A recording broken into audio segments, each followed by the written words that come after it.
Oh, there it comes the clave.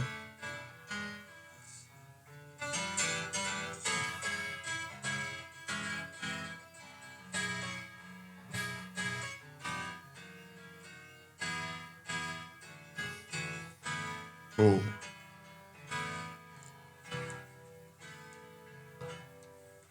all right. Jeez, I think that's my dad practicing on Easter. I would say that's like a standard quiet moment. The dishes are clearly done. I can hear that there, and he is working on something new. And I think that's awesome. I wanted to share that with you all for a couple of reasons here. I think just some more data on the theme and why I'm so attached to it. But it's also something I think I've heard some variation of that thousands of hours of my life. There's absolutely no doubt about it, and I'm probably tuned into it a little bit more. But it's the metaphor upon which we're going to develop today's theme. I even took down notes just for you. So I wanted to talk here about jazz, and I wanted to talk about cross examination, and that's one of the reasons that I played that. I think it also he's clearly playing around with sounds at that time, trying to work on some part of some song that he's dealing with there, and he's finding out what trial and error I think is the method that he most often uses. I would say to find the jazz. And I'm going to contrast that style there, which that's the great thing about jazz because it means freedom. It's everybody gets there however they want to. Because if you took that away from anybody, that wouldn't be freedom. And I think that's important to add. And I think that's why jazz can be such a, I mean, even though it is clearly born out of slavery, it is clearly born out of a black Southern environment here, it is important to understand that that concept means freedom, that jazz is for everybody. And I mean, I don't mean that the way jazz was stolen and used and turned into popular music. I think that's a different critique than what I'm talking about, which is the power, the beauty, the theory of jazz, and all of that has to do with a personal creation. And I think that is everybody has that within them, and it's inalienable. So whether or not you recognize that fact, history, tyrants, and so many others have found that the human spirit to create is irrepressible. Just tell that to the walls of any prison. So that wasn't on here, by the way. This is something I never do, which I find it to be so amusing here. But if you ever saw anything that claimed to be my kind of notes here, I would you would probably see much the same thing. This entire commentary is based off of two things: me telling somebody in sort of some boastful thing that I never really write down any of my questions for cross-examination, and B, a comment from a listener saying, now whenever I hear the jazz, I listen twice as much because, I think I understand the theory behind it more, to paraphrase. So I want to, underscore here, I think, two things, which is, number one, I perfectly am aware that the cross-examination is the sizzle of this channel. I think to whatever extent I look at the analytics, I think there's no doubt about it that people come from the cross-examination and they stay for the education. You know what I mean? And some don't stay, and some, find us, and that's okay. That's what we provide, a whole bunch of things too, goats even. But all are welcome, but I do understand that fact, and I also want to say that cross-examination, especially of people in high positions, is something that we can say that the Equal Rights Division is actively working to try to prevent me from doing. And I want to be clear. I'm saying me here, but I need to say prevent my clients from showing, I would say, other citizens of the state of Wisconsin and the universe that how the elected officials in the state of Wisconsin behave and testify under oath, and what is going on in terms of their name. I think there's no doubt about that. So much of the reason for this channel, if not the reason for this channel, is not to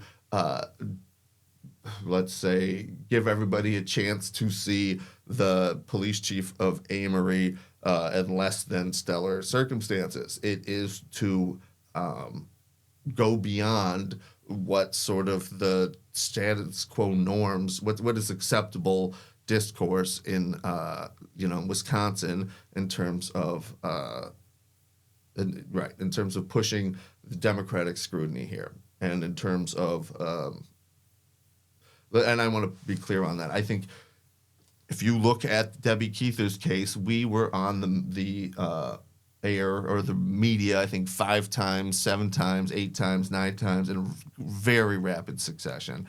Everything was fine until we really started poking the finger at, and I'm going to say blue establishment for lack of a better word, but really MPS, Brahmins here. And it was one thing to allege discrimination, but it was another thing to, and which is ultimately name names, which is what we were doing here. I think that naming of names often is the sort of the bright red line there. There's other things in connection with that, but we started hitting this wall here. And I think also that the ERD seemed to us to need, to many of my clients after they had been through the experience, to need a little sunshine. Let's put it like that.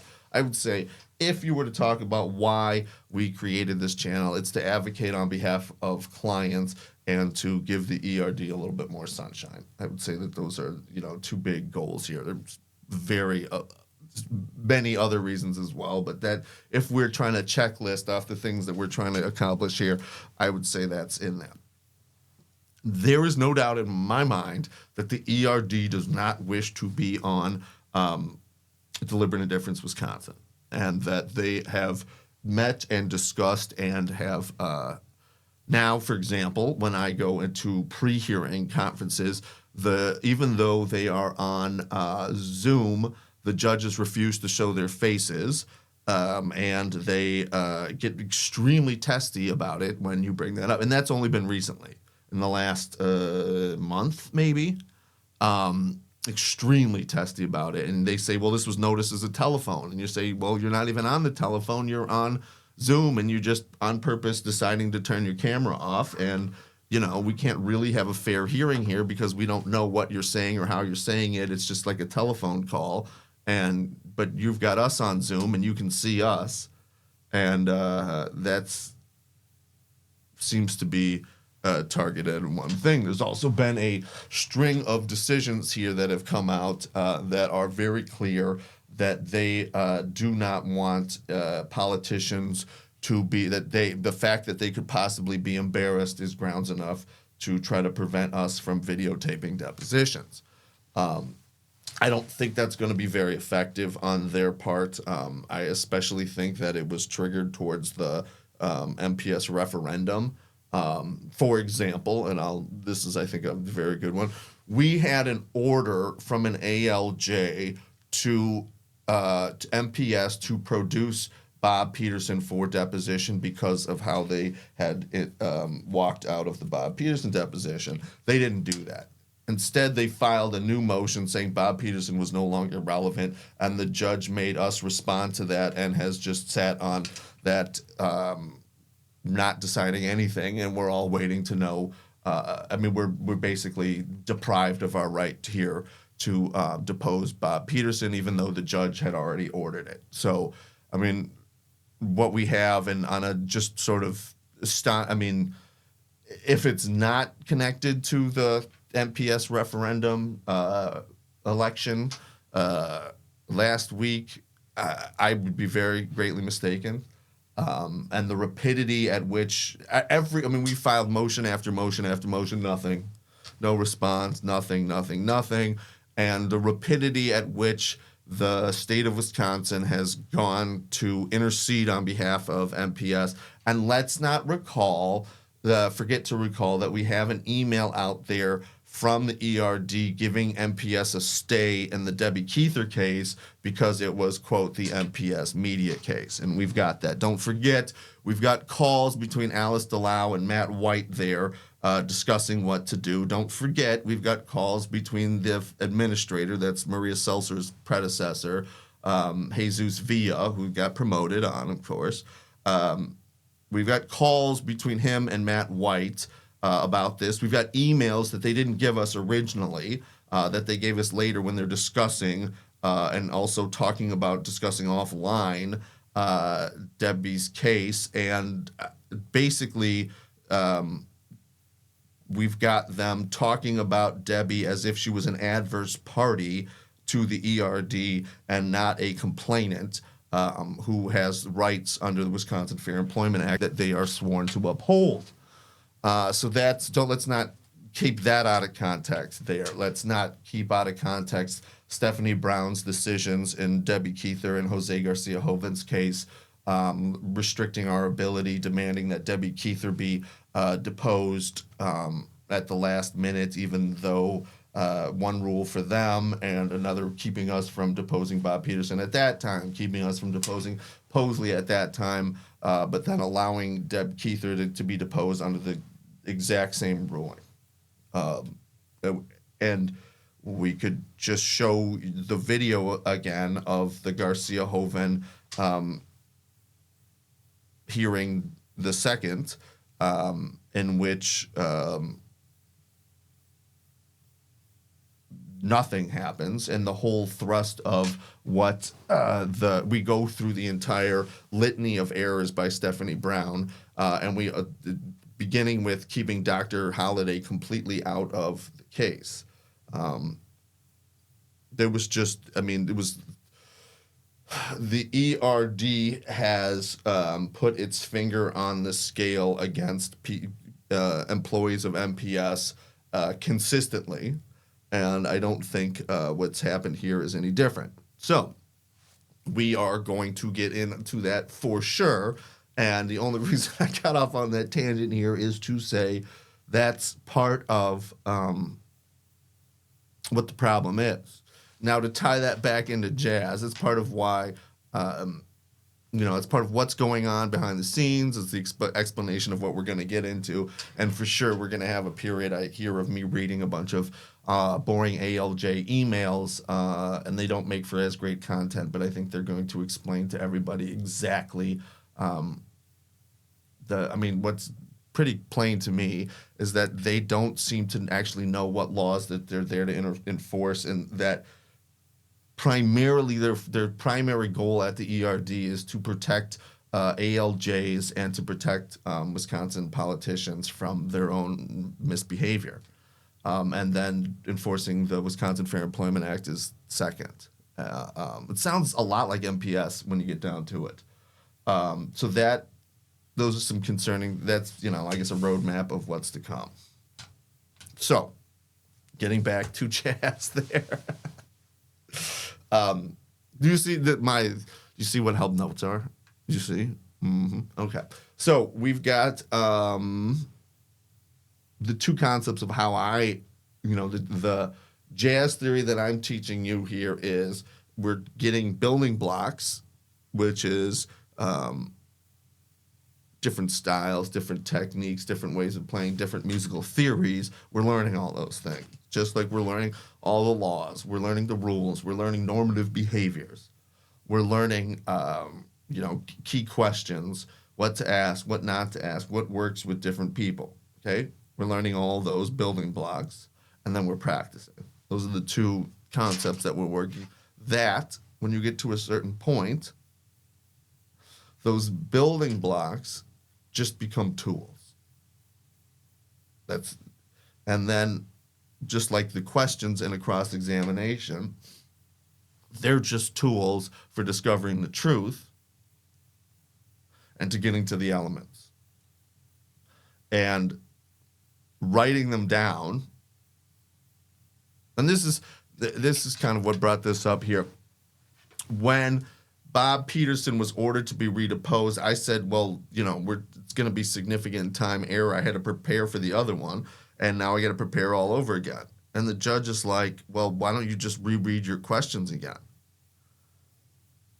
And that was surprising to me because I don't write out any questions of any kind. I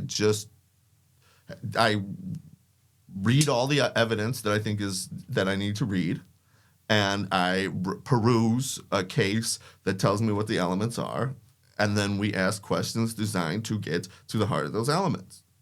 That's what you do, and based on their reactions, you follow up. That's where we're at. Pretty simple. Building blocks, practice equals freedom. That's my explanation on that. And I can see why, and I think you could see why that might be so terrifying to the Equal Rights Division of the state of Wisconsin. Because there is not a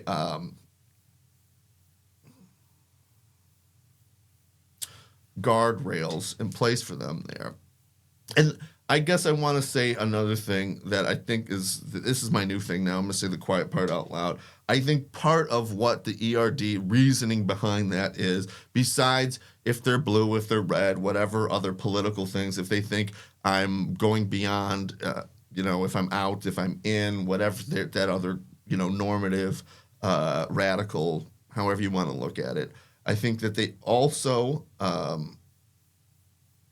can I put this? I think they don't feel like they should, that it's appropriate for me to use them as a vehicle for political critique. That, I think, is the sense that I get from them as a collective. I think that is fundamentally anti-democratic.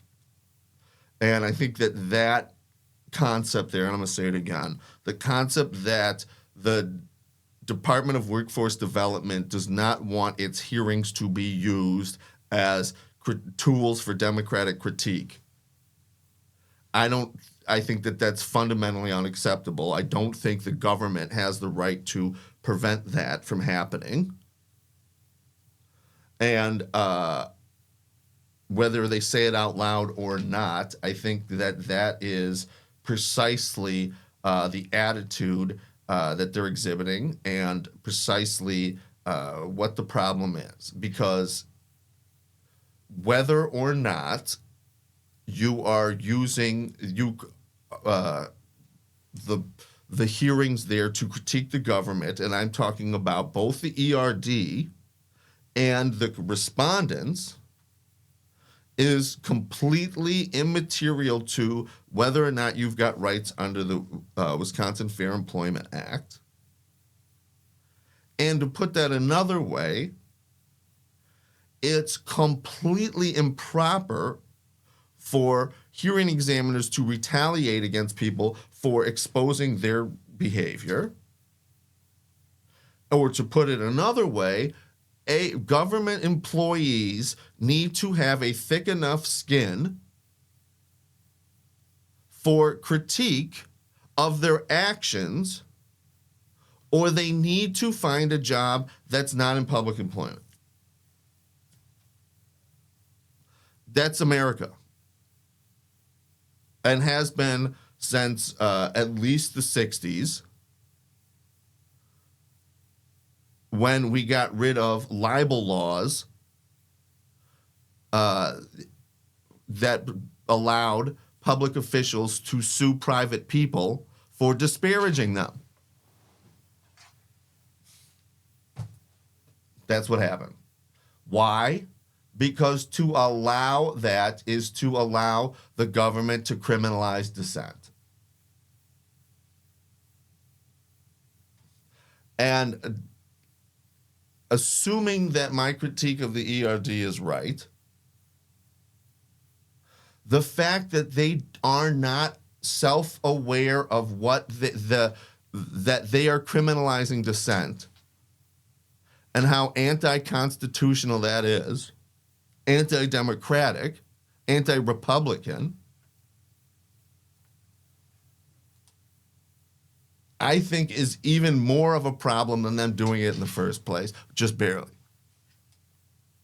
So, they always come after the Jazz, you see? And that's all right. We'll take it easy. Stick with us. How we do this? Amateur hour here, but it does look like we managed to record the sound here. Yes, I did a whole video for a user yesterday. I'm sure you're as tired of hearing this as I am saying it. 37 minutes on summary judgment that didn't have sound. C'est la vie, you know what I mean? C'est la vie.